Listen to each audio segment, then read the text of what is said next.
wanted to do also, and there's a lot of things that have been brought up. He's innocent. He's innocent. He didn't do this. Law enforcement is the ones that did this.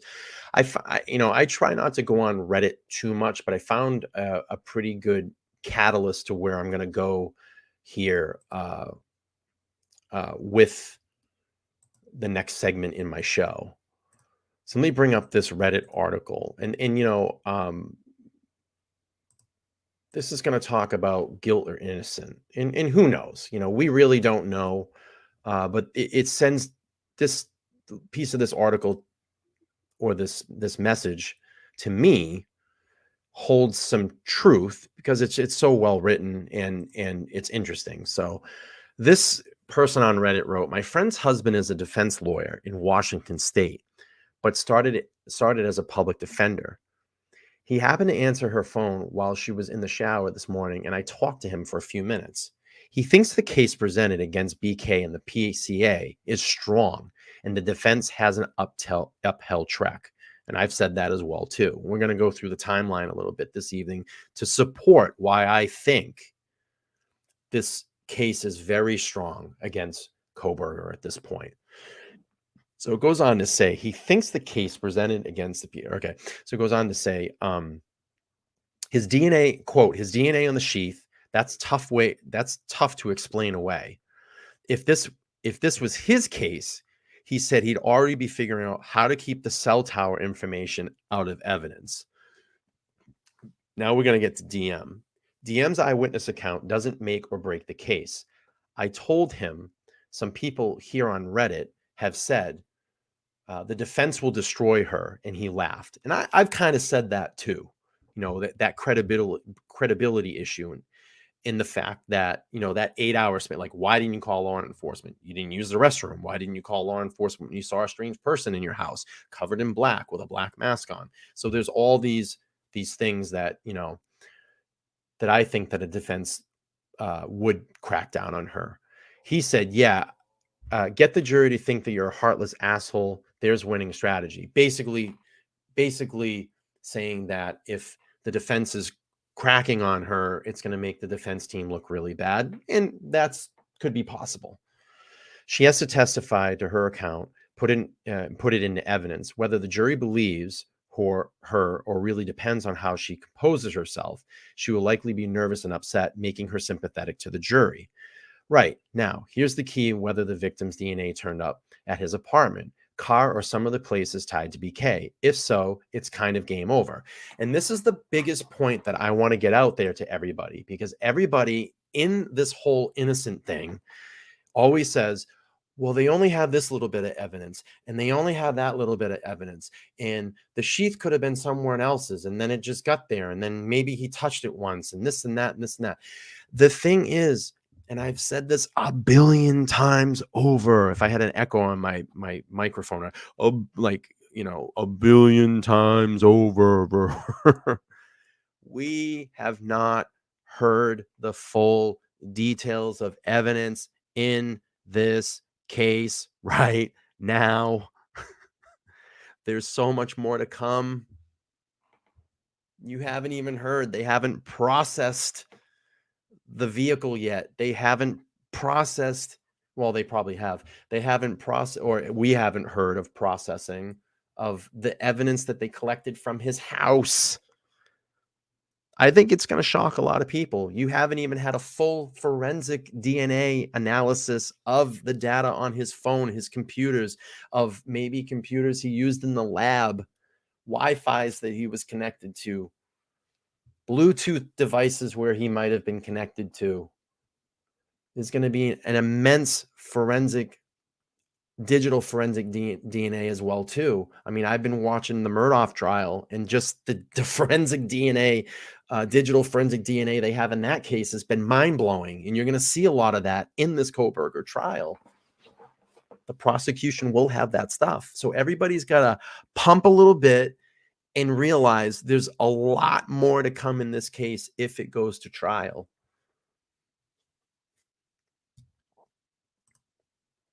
He says he's pro-gag order and thinks the 911... This is interesting, too. He's pro-gag order and thinks the 911 call will be released before the June's hearing. There's probably a million FOIA requests. That's basically just to get the call itself for it. And the 911 calls are public information or public domain. Law enforcement can bleep out personal info or details they don't think the public should hear.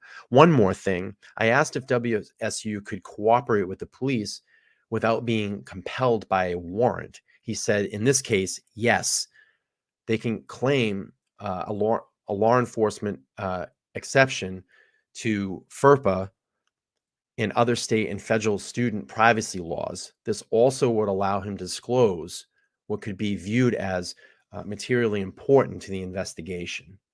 So this is a really well, a really well written, kind of blurb. And then he said, I love this. He told me, don't spend too much time on Reddit. So I think this is a really great kind of, a couple paragraphs here, kind of gives some different perspective of the ways to look on it. And like I said, and I've always said this, if any smidgen of DNA in that car in his house, maybe they process his clothes and finds anything of any trace of any of those people, that the 4 victims in this case are found, it's game over. I mean, it's done. It's game over. Let me get a drink of water here, and we'll get to some of these chats, and then I'll move on to the timeline. Let's see here. So BC says BTK had access to police station evidence board, the whole investigation too. I think he actually worked, for the public water department, or had some access to city and town records. This is true. And you know what I do want to do is I actually found the full interview with his daughter on, she did a podcast, and they were actually comparing her father to Kohberger. And I want to play that and go through that one night. I played about a 15-minute segment of it, but I did find the whole podcast, so we can go through that one night. Bubbly Waters was here. He said, hey there, new sub, great channel. Thank you so much, Bubbly Waters. I really do appreciate it. And we got my moderators in the chat. They are welcoming in the new guests. Eric Smith says the PCA are always strong because they are used in the warrant applications, which is non-adversarial proceedings, which is more evidence more evidence on both sides to come. You can't conclude much. This is a great point, Eric. And I love that you said this, because everybody is jumping to conclusion. I mean, to me, yeah, I've jumped to conclusion a little bit. We have so much strong evidence in this case against Kohberger right now. And, because of the gag order, we're not going to hear anything. And 2, why would the prosecution, even if there wasn't a gag order, talk about what they have against this guy? In fucking poker, you don't show people your 2 cards that you have in your hand. And certainly the defense is not going to play poker like this either. So in my opinion, they got a huge uphill battle. But I'm going to tell you, that defense attorney that Kohberger has is pretty damn good. So this is going to be a very, very, very, very interesting case. And my hope is that justice is brought in this case. And again, I've always said this as well too. Anybody accused of a crime is always innocent until proven guilty in the court of law, and they have the right to due process. As much as I have, I don't want to say hate for what allegedly this suspect did, he still has the right to fair trial in a court of law. All right, so I want to move on to the next thing, and I remember reading a little bit below in this article, and there's something had come up about someone made a comment below here, and I don't want to search through it because it's going to take me too long. Someone made a comment in this article that supposedly the day after he returned to class, he was wearing gloves in class. Now, I scrubbed around as much as I could. I couldn't find any articles, any news source, or anybody saying it was just really Reddit stuff. But I did come across one article that did talk about back on January 1st that Kohberger was seen in a supermarket that was actually followed, I believe, either by an undercover cop or a police officer. And goes into he wore gloves in a grocery store weeks after. So the criminology student accused of slaying the 4 University of Idaho students had stalked his alleged victims before November murders and wore gloves in a supermarket weeks after, according to to a new report. So if this report is true, okay, and for everybody out there that's like he's innocent, well, I don't know too many people that just casually walk around wearing gloves. I mean, that to me is you're trying to hide something. Now, there wasn't reports that he was wearing them in school, but this is interesting that there was a report that he was wearing them, outside. Cell phone data shows Bryan Kohberger, 28, was often in the same location as the 3 sorority sisters and had one of their boyfriends before he allegedly slashed them to death as they apparently slept in an off Kansas house, so it's close to Kohberger. Also seemed to be careful about not leaving fingerprints in public, even as he fled to his native state of Pennsylvania in the recent days. The anonymous source told the outlet Sunday, "He's not stupid, and he's been very careful," said the source, who claimed to be good friends with one of the cops who surveilled the murder suspect in the days before the arrest. He followed him into a Giant, that's a Pennsylvania grocery store chain, and he said he wore gloves the entire time. The source reportedly said to the investigator, "Pal." Now, if this is true, and this article is true, we may see if it goes to trial, if there's any video of that supermarket. They pull that up, they show him, he's in the supermarket wearing gloves. That could be useful. Not sure if they ever interacted, but his cell phone pings forwarded every move for weeks. The source reportedly said Kohberger allegedly was stalking. So that's something I kind of wanted to throw out there as well.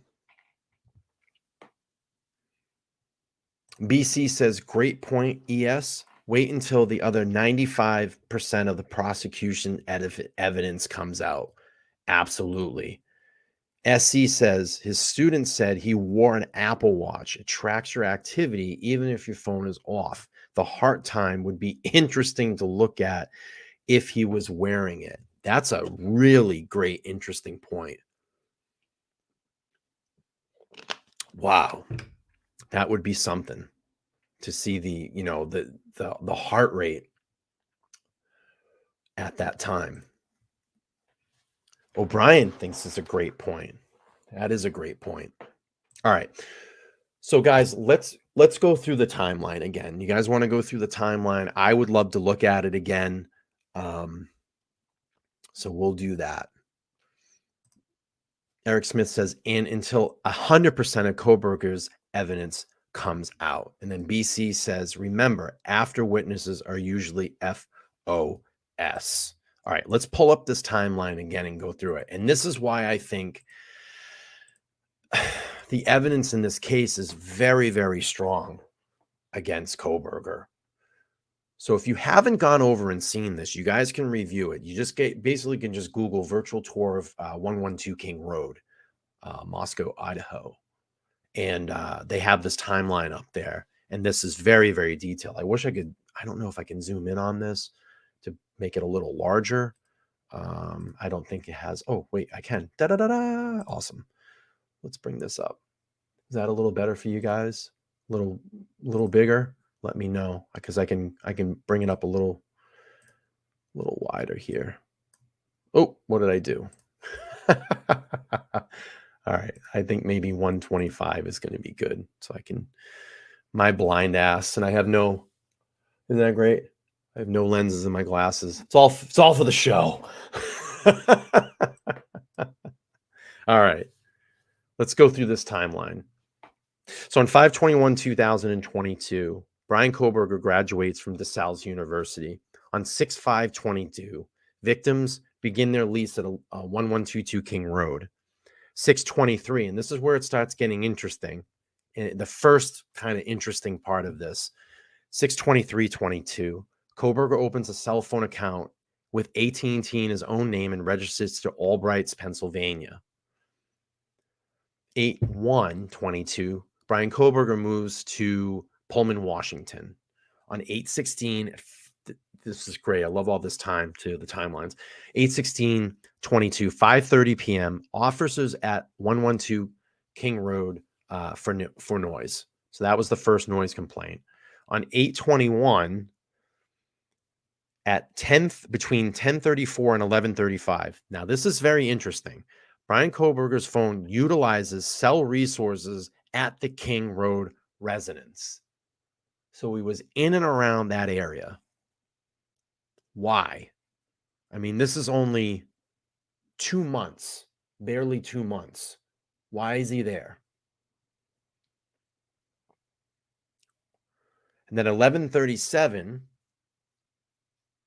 Latah County Sheriff's Deputy CPL Duke pulls over the 2015 white Hyundai Elantra with a Pennsylvania plate. Ah, damn it. I'm not going to be able to do this widescreen. I don't know if you guys can see it still. Pulls over the white Elantra with Pennsylvania plate set to expire on 11/30/2022, being driven by Bryan Kohberger. So we got cell phone data that has already pinged. We already have him pulled over in the area. We already have him in the white Hyundai Elantra. We already have the Pennsylvania license plate. You kind of see where I'm going with this? All right, 8/23, first day of class for 3 courses at WSU. Bryan Kohberger was a teaching assistant for. On 9/1, noise complaint at 11/22 King Road. On 9/2, noise complaint at 11/22 King Road. Fall, and this is where the timeline kind of slips a little bit. BK applied for an internship with the Pullman Police Department. On 10/12/22 at 7 p.m., Moscow Film Society and University of Idaho Film and Television Department present Scream. 10/14, unrelated time. WSU police officer pulls over the 2015 white Hyundai Elantra with Pennsylvania plate being driven by Bryan Kohberger. And you can see here to the right hand of the order, this kind of spreadsheet, there's, where's all this information? PCA. So the morning of 11/11, Kaylee buys her white Range Rover and heads to Moscow for a party to show off her car. And that's WSU Parents Weekend Day 1, 5 p.m. to 8:30 p.m. Veterans Apprentice Dinner at 2022 at the ICCU Arena at the main campus. That night, Kaylee is Dylan's +1. 11/12, WSU Parents Weekend number 2, day number 2, 12:30 p.m. WSU State, Arizona. We'll get through all of this. Let's see. At 8:40 p.m., Ethan makes a Venmo payment, final activity to Jack K with a note that says, thanks. At 9 p.m. to 1:45 a.m., Bethany Funk observes Ethan and Xana at the Sigma Chi house on 735 Pierce Drive. 10 p.m. to 1:30 a.m., Kaylee and Madison are observed on CCTV footage outside the Corner Club at 202 North Main. That's in the PCA as well.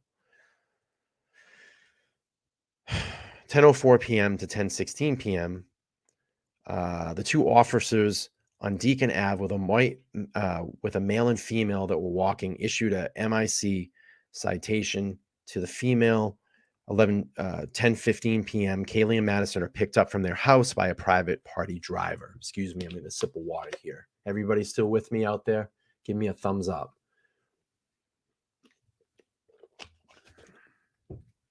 Anybody wants to chat, butt in, please chat. Phone lines are open, 774-855-9400.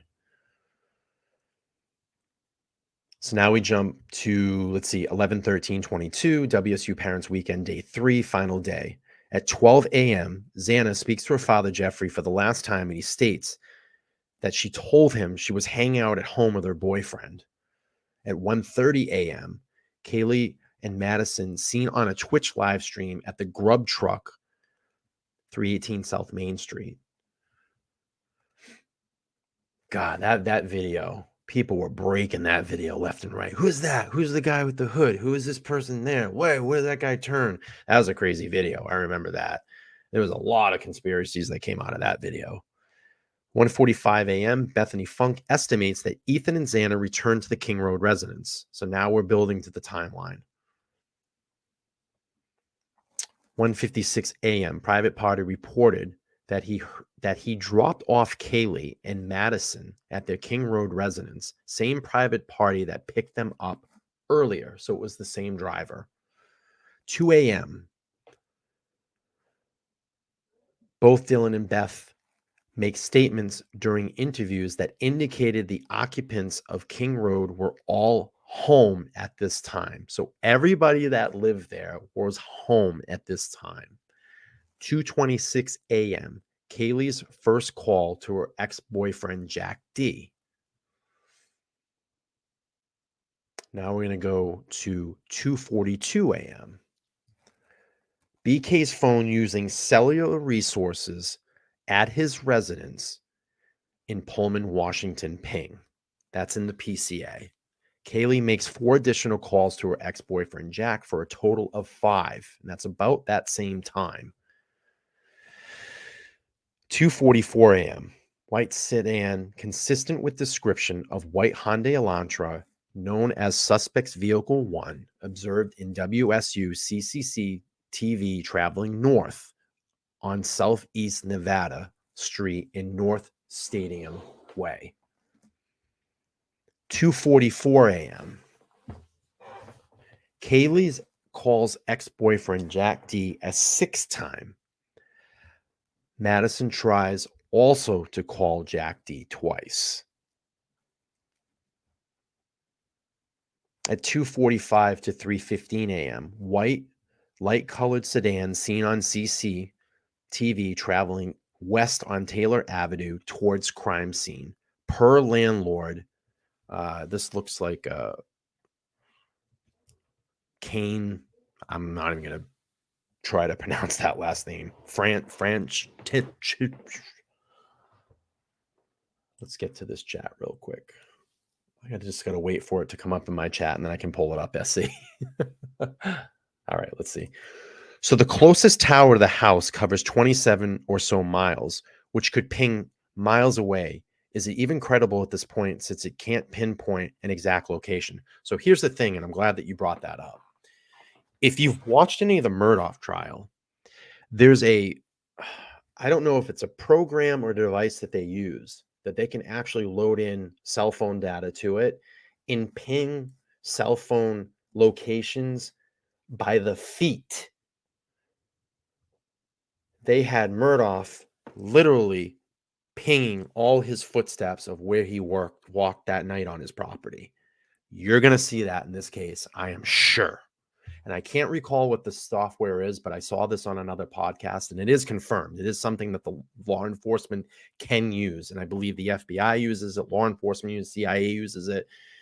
It's either a software or a device that they load this information into, and they can literally get it down to GPS coordinates by degrees, seconds, feet, time. It's insane. And I'm going to tell you, you're going to see a lot of that in this case. Okay, so now we're at 2:47 a.m. BK's phone using cellular resource southeast of BK's residence, consistent with phone leaving and traveling south through Pullman, Washington. That's in the PCA. The phone stops reporting to the network consistent with either a phone being in the area with no cell coverage, connection to a network is disabled, airplane mode, or phone is turned off. The 2 officers are in plain clothes in an unmarked police car in a parking lot on West Taylor Avenue when they observe 3 males walking towards the band field. That's at 2:50. 2:52 a.m., Madison and Kaylee both attempt a final call to Jack D for a total of 10 calls between them both.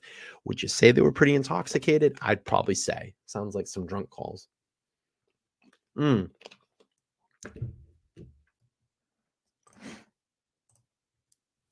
Yeah, see, she says, "Wow, I didn't even know that. I'd love to see that." Yeah, I'm gonna research and find out what that actually the name of the program is. And we can talk about that. There's video out there. If you search the like Murdoch, Lauren Crime Network, I think had it up there because they're doing clips of the trial, and they cut out that section. It's about a 26 to a 40-minute video, I think, from what I remember. And it literally, they show every little step in his cell phone data where he actually was. It's amazing.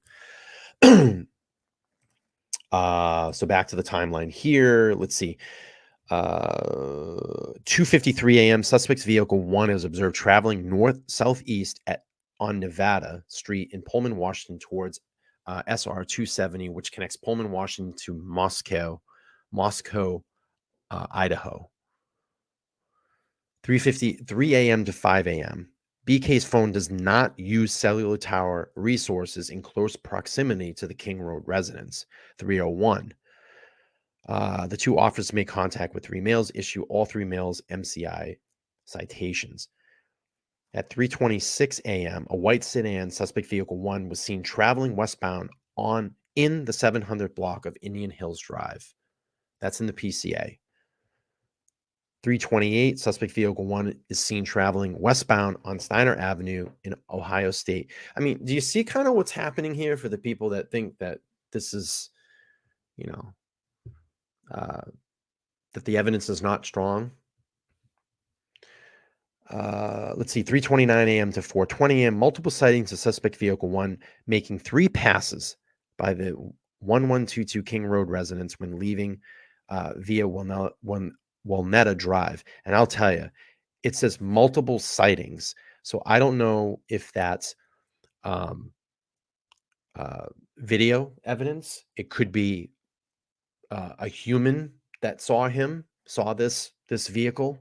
We're going to see that witness, if it is a witness, during the trial.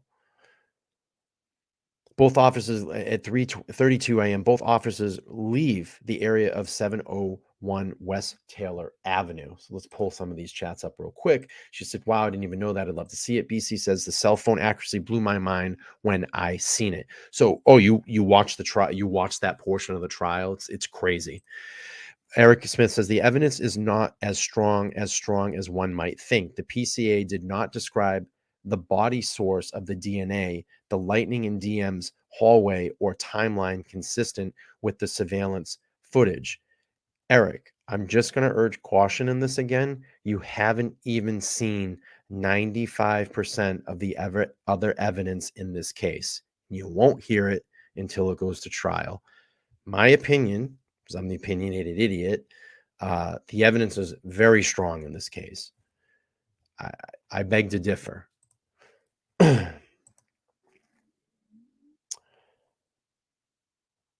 At 4 a.m., both Dylan and Bethany made statements during interviews that all occupants of the home, with the exceptions of Xana, were asleep or at least in their rooms. So this doesn't make sense to me.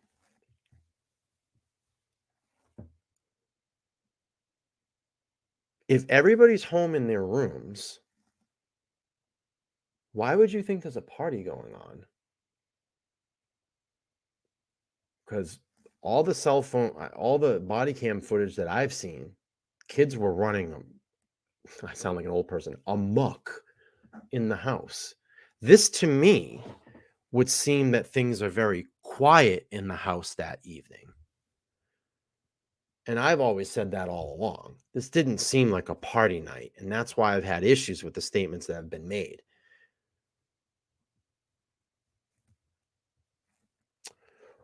4 a.m., 4:25 a.m. Time frame of the investigation believed that the homicides occurred. It's 33 people watching. Do me a huge favor, just the other 15 of you. Please hit the upvote button. Let's get this stream out into the algorithm.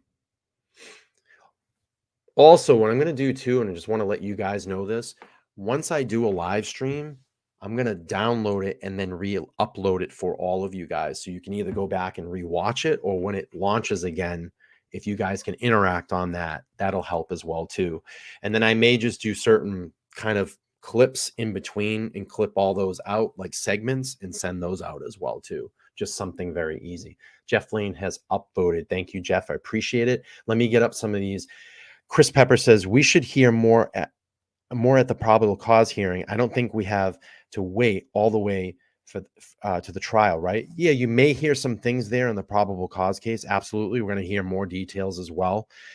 You may hear just more of an elaborate version of the PCA, but I'm pretty sure that the prosecution during that is, again, they're not going to play poker like this with their hands out, because if they know they go to trial, they're not going to want everything out there. But that is a fair point. She says that part makes no sense. If everyone just got home from being out, how do you assume there's a party all of a sudden? And this is what I've had problems with. And this is a really great point that you're bringing up, SC. To me, when I hear how the evening was going, to me it sounded like everybody was winding down, everybody was in their room, everybody was getting ready to go. It's fucking 4 a.m. I get it, college kids party, they party into the night, but it's, to me it sounded like everybody's winding down. So I almost think, honestly, that night it was like quiet as a church mouse around there. Jeff Lane's upvoted. Thank you so much. O'Brien says, I think the cops may have used something called Stingray surveillance technology. Let's look that up real quick.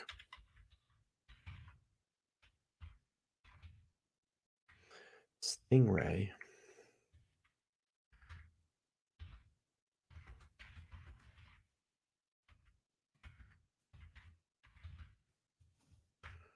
Stingray surveillance device.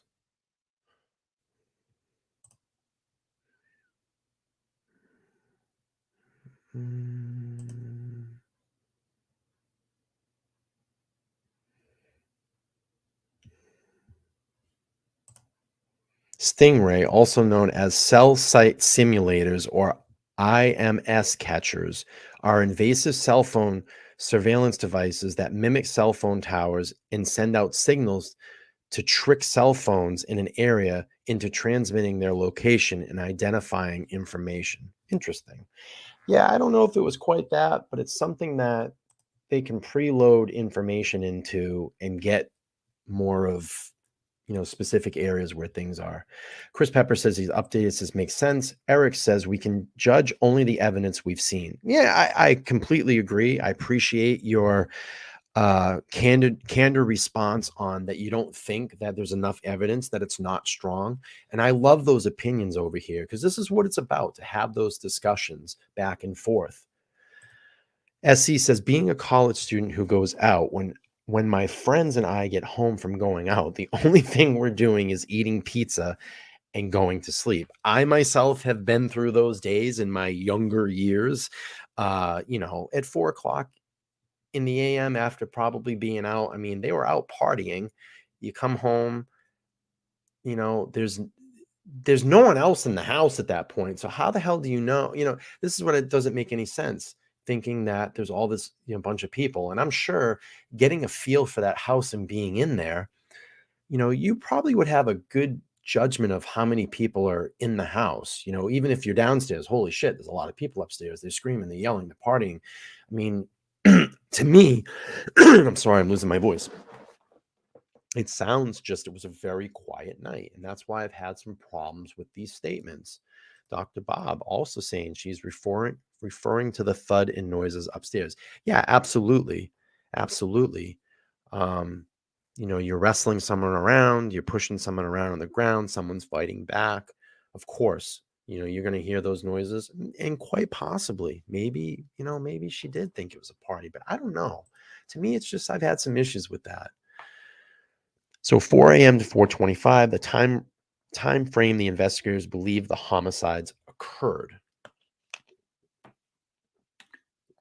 4 a.m. Xana receives a DoorDash delivery at the residence. 4 a.m. Dylan was sleeping in her second floor bedroom when she awoke by what she states sounds like Kaylee playing with her dog in one of the upstairs third floor bedrooms. So if you think there's a party going on, but then you think that someone's just playing with their dog. Okay. With that software, would it be possible to see if BK and Kaylee have ever been in the same room before the crime? I'm not sure, but I talked about um, Bluetooth connecting, Wi-Fi connecting. If he's been in and around that house, if his phone pinged, I mean, I can walk outside, have my Bluetooth on, or even my Wi-Fi just on my phone, and it's constantly trying to connect me to a device out there. I mean, I could probably step outside and it's going to connect to probably try to connect to 20, 30 different devices. If it's doing that, what that's actually doing is sending out a radio signal to those devices. That's how that all works. So if his phone is on and it's around that area, they could have pings of him trying to connect, even just to neighbors' houses, any Wi-Fi, any Bluetooth. So I've thrown that out there as well too.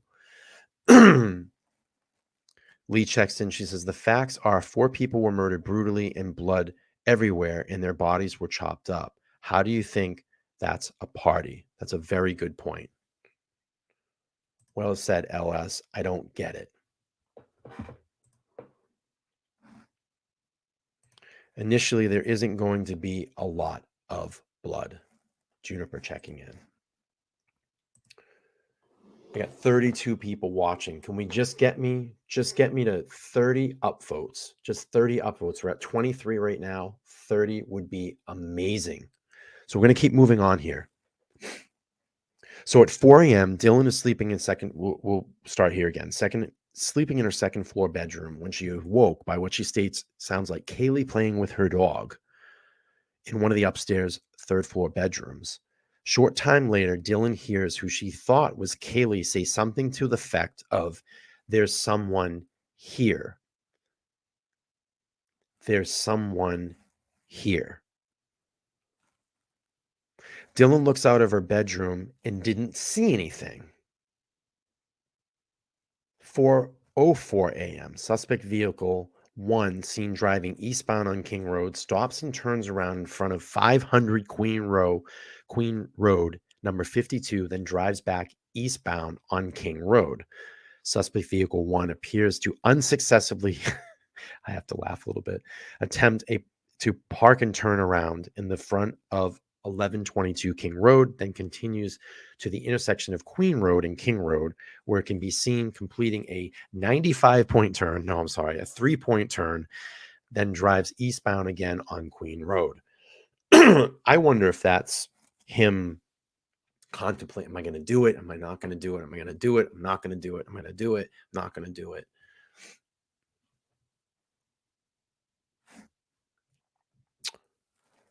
4:12 a.m. forensic download of Xana's phone showed. See, and this is what people have to understand too.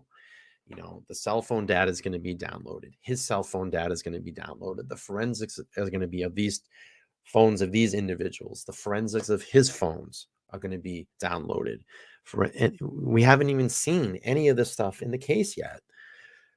Forensic download of Xana's phone showed she was likely awake and using TikTok.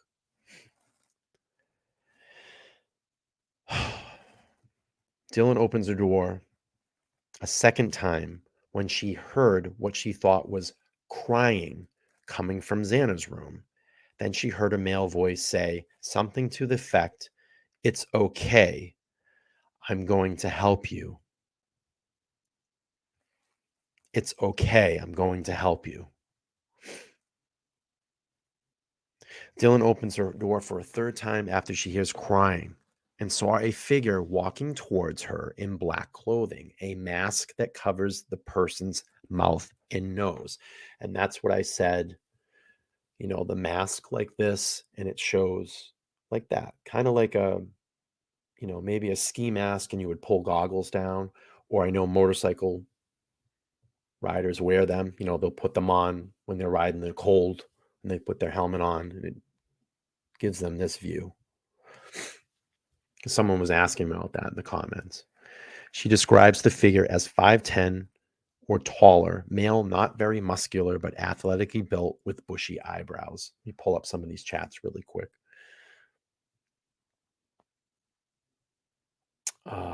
Let's see.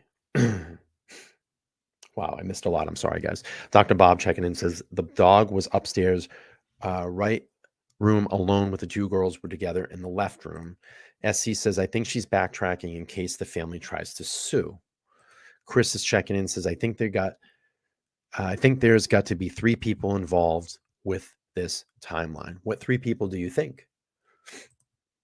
Lee says, I've been told for safety on our phones that we need to turn off Wi-Fi when leaving our home. It will try to connect and ping at all time. There's a lot of blood and there's a lot of blood because 2 of the 4 fought for their lives. Chris says there's someone here. Could have just been someone saying the Uber delivery or the Uber Eats delivery. BC says, I think the 3-point turn was where I'm hiding my car. When you receive DoorDash, they send a picture. I wonder if that would be an evidence to show where exactly. It's a great point too, SC. The food was left, and if they could have seen the door and see the DoorDash guy, Lee said, we go by them saying that they entered through the sliding door. The sliding door is loud. That's probably when someone is someone here. Someone came in. It's been confirmed that's where the entry was. All right, let's keep going through this. Okay, so it describes the figure as 5'10" or taller, male, not very muscular, but athletically built. Sorry about that, with bushy eyebrows. The male walks past Dylan and stood in a frozen shock phase, and he walked towards the back sliding glass door. Dylan locks herself in her room. Again, I just have so many questions, and this bothers me. The ifs. Someone you never saw, someone that's in black, someone that scared you, why aren't you calling a friend? Why aren't you calling the police? Why aren't you calling your roommates? Security camera at 1112 King Road picked up a distorted audio and voices or whimpers, followed by the loud thud. A dog could, also be heard barking numerous times. At 4:20 a.m., suspect vehicle 1 seen departing the area of King Road residents at a high rate of speed. I don't know why that people keep saying that the evidence is not strong against Kohberger right now. It's super strong. Super, super strong. Suspect vehicle 1 then travels southbound on Winona Drive, likely exiting the neighborhood. So you're saying that, let's just say this. So these 4 roommates get killed on this night, and Bryan Kohberger, that had supposedly no connection to any of these people, just casually drove her over to the King Road Revens and, did a couple 3-point turns and hung out for about 16 minutes and then just drove away in the direction of that house, just, hanging out, driving by, seeing everybody. To me, it just doesn't make sense. He was there for a specific person. He was there for a specific reason. The evidence is very strong. Suspect vehicle 1 then travels southbound on Winona Drive, likely to exit the neighborhood. BK phone using cellular resources in the area of Idaho State Highway 95. And then why is it that he would take a 15-minute drive there, but almost an hour drive back? BK's phone using resources consistent with traveling southbound. And then this is the long journey back to school. I'm not going to keep reading through too much here. And then we get to the morning. So this is what's very interesting too. So we're going to start at sunrise. So at 5:30 a.m., BK's phone starts using cellular resources provided coverage in Pullman, Washington. So he's basically back at his residence. 6:47, you have sunrise. 9 a.m. 9 a.m. BK's phone utilizing cell resources that are consistent with the phone leaving his residence and traveling towards Moscow. He went back in that direction of King Road. 9:12, 9:21, BK's phone utilizing cell resources that would provide coverage to King Road residents. So he's in and around that area. Let's just not even say he's at the residence, but he's in and around that area. And whatever the cell phone tower coverage is in around that area, he was there. He was back there again. This is where I think he fucking freaked out when he knew the sheath was gone. He allegedly freaked out. He allegedly knew the sheath was gone and went back to either retrieve it or see what the hell was going on. Like they say in arsonists, when arsonists create a lot of crimes and they burn down houses. If it's a multiple arsonist, police when they find connections in fires, they will tend to go out with a video camera or and watch the people that are in that area. Most of the time, an arsonist will come back and watch their work. This, to me, is showing that maybe he went back there for a specific reason, to see what was going on, to collect the sheath, allegedly. Let's see. At 9:32 a.m., BK's phone arrives back at his residence. Beth and Dylan summonsed friends to the home because they believed one of the second floor victims had passed out and was not waking up. At 11:56 a.m., 911 is placed from inside the residence using either Bethany or Dylan's phone, requesting aid, unconscious person, and dispatch spoke with multiple individuals.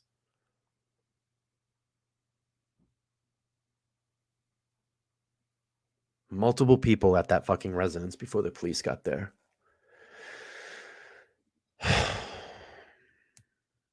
Officers respond to 112 King Road, unconscious person. BK's phone utilized the cell at 12:36 p.m. BK phone utilized the cell resource and provide coverage to Kate's Cup of Joe coffee stand in Clark's, Washington.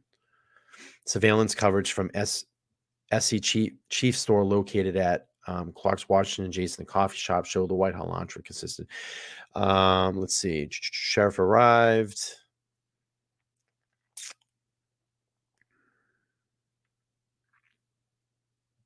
Text goes out. 4:30 p.m. Sheriff arrived at Gonsalves' house to notify him that Kaylee was deceased and that there were 4 victims. Latah County Coroner Kathy Mother arrives at the scene. So it just kind of goes on. And then that day, 5:36 p.m., 8:30 p.m., BK phone stopped reporting to the network. Yeah, there's a lot here to keep going through, and obviously we know what happened from there. But I just wanted to go over those kind of details of leading up to the night, what happened in that night. And to me, again, there's just so much evidence is very, very strong. Let's see here. Let's actually go through this really quick.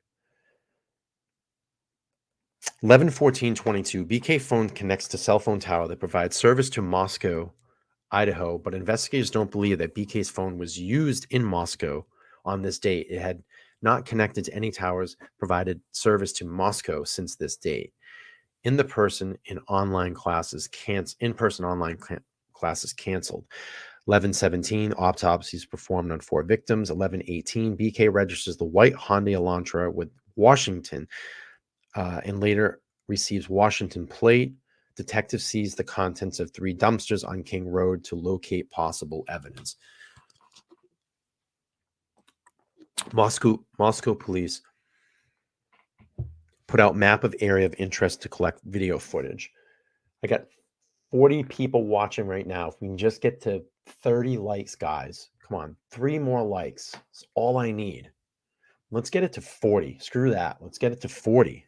I want to appreciate all the new watchers coming in this evening, all the new people that possibly could have subscribed during this stream. I appreciate all the support here of these chatters, my wrenches, my moderators that come in and hang out here. Let's do this. Dr. Bob, you've been here. Welcome to the team, my friend. Give Bob a wrench. Thank you, Dr. Bob. Appreciate your support and appreciate it. All right, let's read through a little bit more, and then we're going to tidy this one up maybe in about 15 minutes or so. So BK registers the 2015 white Elantra in Washington, later receives the Washington plate. Detective sees the contents of the dumpsters. We've already gone through that. Moscow police put out a map of the area of interest to collect video footage. That's on the 19th. Police evaluate tread marks in front of the King Road residence for the first time. At 11:21, we had the memorial service for Ethan. Police expand the crime scene. 11:25, MPD put a be on the lookout to all area law enforcement agents for a white Hyundai Elantra in that area. And as we know at that time, this is what the thing that started getting really talked about. Where's this white Hyundai Elantra? Where's this white Hyundai Elantra? Investigators and FBI behavioral analyst unit returned to the home after a crime scene had been untouched for days. After searching inside the house, one investigator left with several small bags in his hand. There's more evidence that we haven't even heard about yet. WSU police officer on the 29th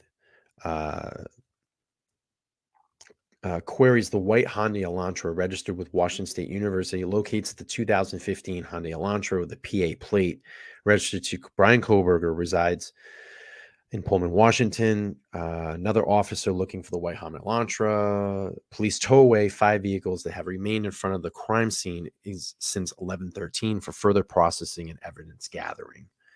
See, that's the thing that people have to look at too. All of this stuff, has it been touched? Has it been bumped into? Was something left? A fiber, a hair? There's so many other pieces of evidence in this case or other articles that are going to be tested for evidence. I mean, as I sit right in here right now, just going like this, I'm shedding DNA. I'm literally shedding skin cells.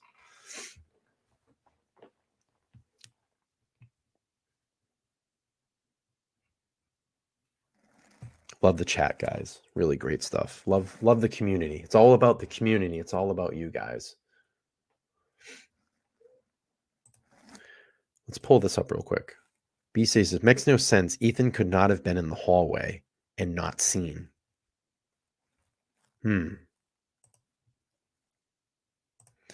Leah says, Juniper, now that the eyebrows have been pointed out, I'm looking at the guy that have bushy eyebrows. I'm looking at guys that have bushy eyebrows now. Chris says, I don't get why he gains by throwing trash away in a neighbor's garbage. It's going to be in the same area of the small landfill. I think it would have been more odd if he was driving his trash to somewhere else.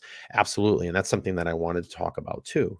Listen, if you're not guilty of a crime, you haven't done anything, why the fuck are you out in your house at 2, 3, 4 a.m. cleaning down your vehicle and then throwing all your trash out in your neighbor's receptacle?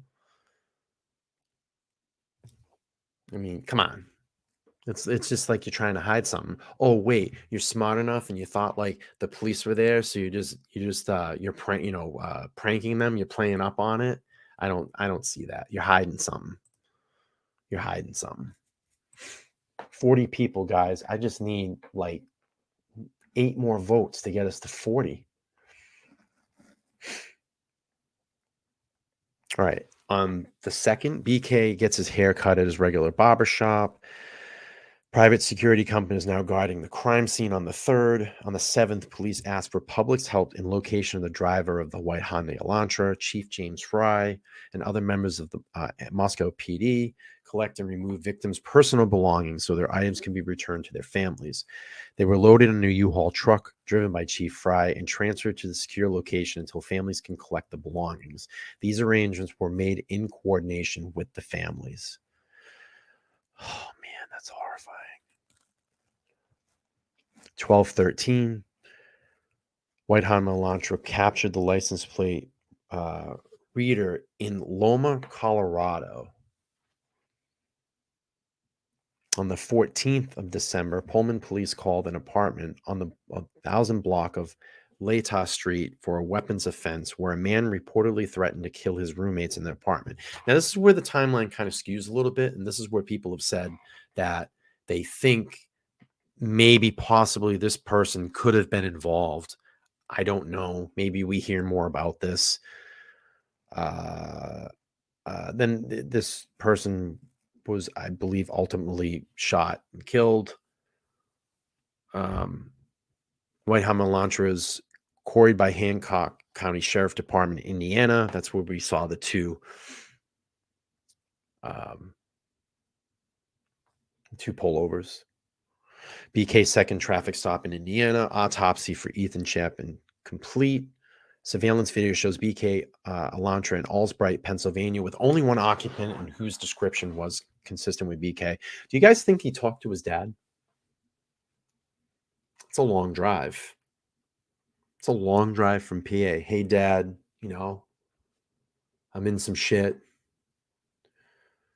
I did something. Can you help me? What should we do? Where do I go? Or do you think he just stayed silent? Let me pull this chat up. Leah says this channel will grow. Thank you so much, Leah. And it has been growing. I'll be honest with you. I mean, it's nice to see consistently 40 people here in the chat this evening. The live shows have been growing. The the subscriptions have been growing. It's been a lot of fun. And I'll be honest with you, this is the enjoyment that I get out of this in doing this, just spending time with all of you, knowing that we're all interested, in this particular subject, because it has gripped all of us, and we want to know, and we want justice for the victims in this case. It's sad. These kids didn't know this was coming. They were like sitting ducks in that house.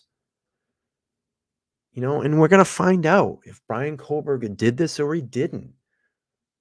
But if he didn't do it, I'm going to continue to cover this case until they find someone that did do this.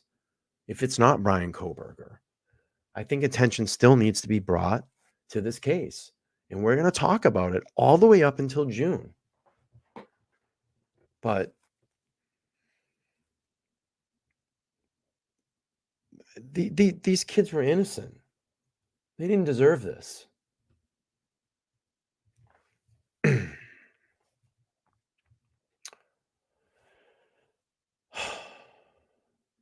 Susie says, I think his dad knows. Chris says, I think he told his dad. Leah says, I think you're great, opinionated. Thank you so much. O'Brien also thinks that he told his dad. Parents know what their children do. I keep getting your channel recommended, so I subscribe today. Thank you, Chris. I really appreciate your subscription.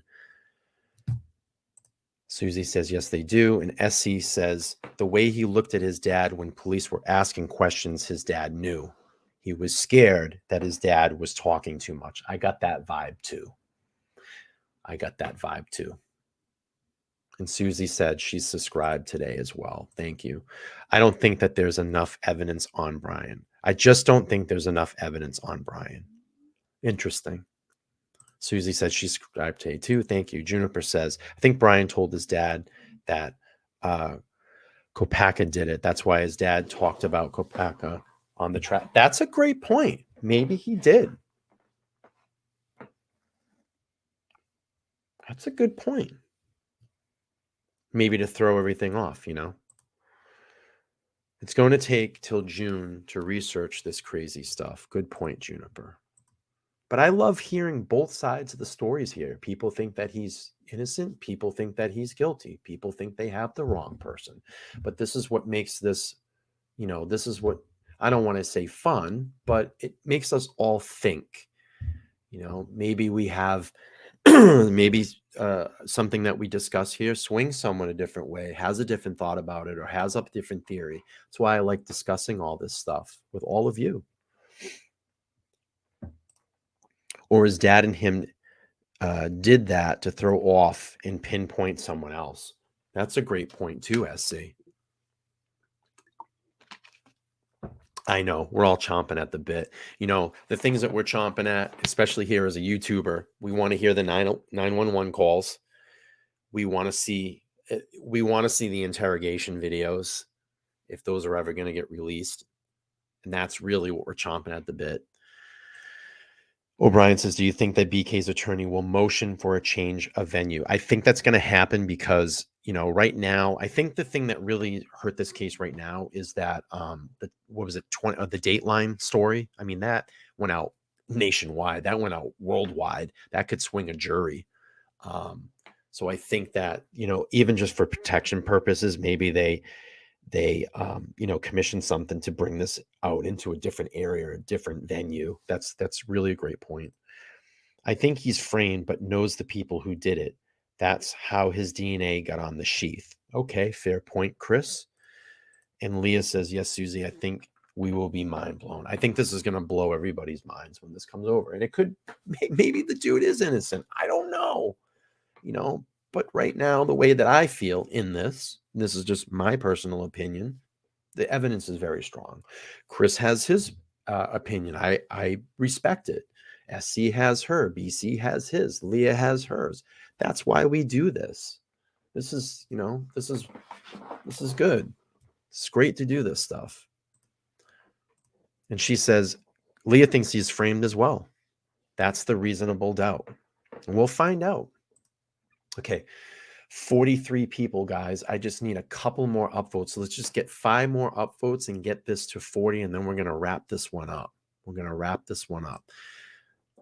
SC says, my theory is DM called her friends over to get their evidence because she was worried she could get in trouble for not calling 911 during the night, and her friends convinced her to call. All right. Because one of them could have saved and she was scared.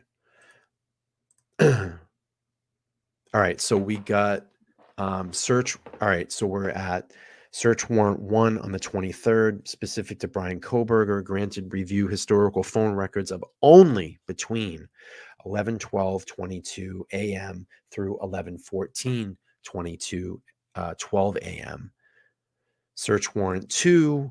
We have Pennsylvania agents recover the trash from Kohberger's family's residence located in Albrights, Pennsylvania, and send it to the Ohio State lab for testing.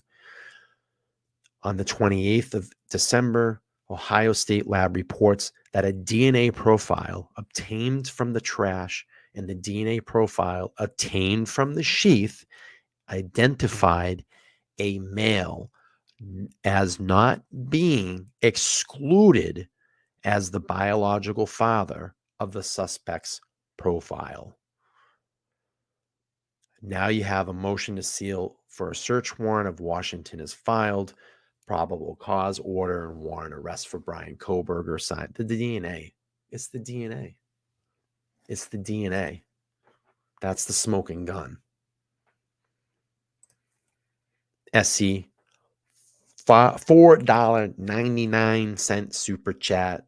She's upvoted and subscribed. SC, thank you so much. You got a bell on that one.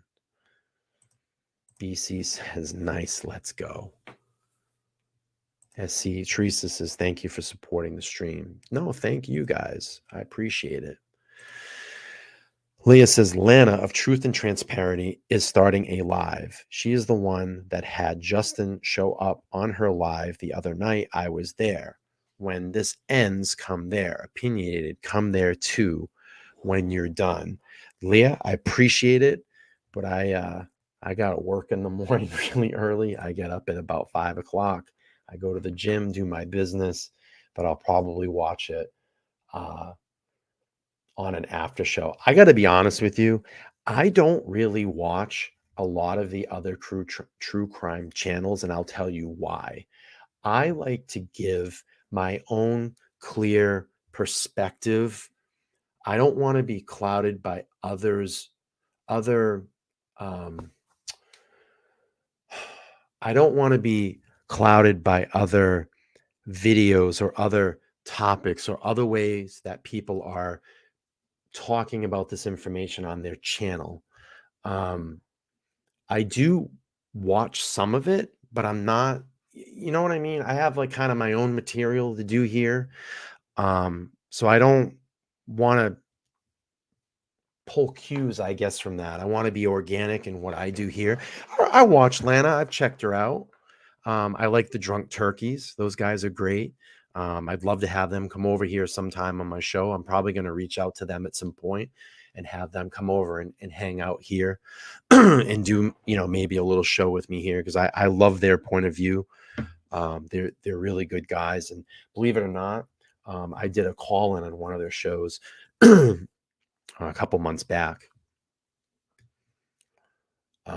She said, we're divided there about Bryan too, but more think he's innocent and law enforcement is corrupt. Yeah, I mean, that's the issue that I have. I really don't see the vested interest of law enforcement going over and just murdering 4 kids in the middle of the night and go, yep, we're just going to plan it on this guy over here. I just don't see that. $5 super chat from BC. We'll give him a bell on that one. Thank you so much, BC. You have been a loyal supporter of the show. He was actually one of my callers. And Leah says, that's a good way to be. You're right. I totally respect that. Yeah, you got to kind of have your own perspective on things. I could watch something and I don't want to do other people's material. I'm going to do my own stuff. But I love all those people. If they ever wanted to reach out to me and do a show, I'd have them on, of course. But yeah, I think the people that I'd like to get over first, if I ever had anybody on my channel, would be probably the drunk turkey guys, because I seem to kind of align with them a little bit. It's kind of more my style. Yeah, O'Brien loves the drunk turkeys too. They're good. And Leah says she likes them too. Yeah. And she goes, they think Bryan is guilty. Yeah, they do. They think they tend to side where I side with this. All right, let's do a few more minutes here, and then I'm going to wrap up the show because I do have to get to bed, and I got a long day ahead of me tomorrow as well. So, let's see. I just wanted to skip ahead here. Pennsylvania serve arrest warrant for Allsbright, Pennsylvania, for Bryan Kohberger. Multiple unmarked law enforcement vehicles seen in front of Kohberger's Washington apartment. So they basically were courting that off as well. Law and order appointment public defender filed. I mean, this was a huge day on the 30th. Motion to preserve crime scene and evidence filed. Celebration of life for Kaylee and Madison at Lake Church. Order to preserve crime scene evidence signed by Judge Megan Marshall. Application for search warrant in Washington sealed. So basically, it just kind of leads us up to where we are now. I want to see. It doesn't say anything about right here. This is what I want to see. On the 28th, Ohio lab reports that a DNA profile. Okay, on the sheath. Yeah, I read through that. So that's basically it, guys. I just wanted to go over the timeline again. Listen, I feel, in my opinion, here on this channel right now, until I can see maybe another article or some other evidence comes up or someone comes forward, to me, the evidence is very, very strong. That's how I feel. And it's okay, because we all have opinions on this channel. We all have opinions on this panel. We can all fight, have a friendly fight about it. Why not? That's why, we have the chat here. We have the phone lines that can open up. And if any of you ever want to call in, the phone lines are always open, 774-855-9400. And you guys can call in and we can go through it.